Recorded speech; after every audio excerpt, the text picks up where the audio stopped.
সালামু আলাইকুম। হ্যালো বন্ধুরা, আজকে আমি যে ৫টি রোগের কথা বলবো।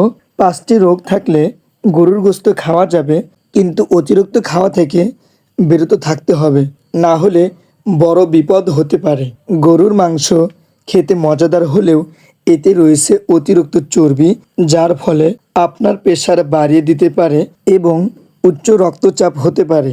এবং খুবই কমন একটি রোগ, খুবই পরিচিত, প্রায় মানুষের হয়ে থাকে, ডায়াবেটিস।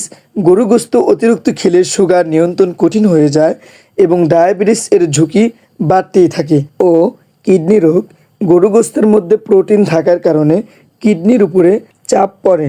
আমাদের অনেকের রয়েছে গ্যাস্ট্রিক, গরুর মাংস খেলে গ্যাস্ট্রিক বৃদ্ধি পেতে পারে। অথবা যাদের হৃদয় রোগ রয়েছে, অর্থাৎ হার্টের সমস্যা রয়েছে, এটা কোলেস্টেরল বাড়িয়ে হার্টের ঝুঁকি বাড়ায়, তাই সাবধান। এই রোগগুলো আপনার থাকলে অবশ্যই গরুর গোশত কম খাবেন এবং অসুস্থ বেশি হলে অবশ্যই ডাক্তারের পরামর্শ নিন। ভিডিওটি ভালো লাগলে লাইক, কমেন্ট এবং শেয়ার এবং চ্যানেলটি সাবস্ক্রাইব করে দিবেন। ধন্যবাদ।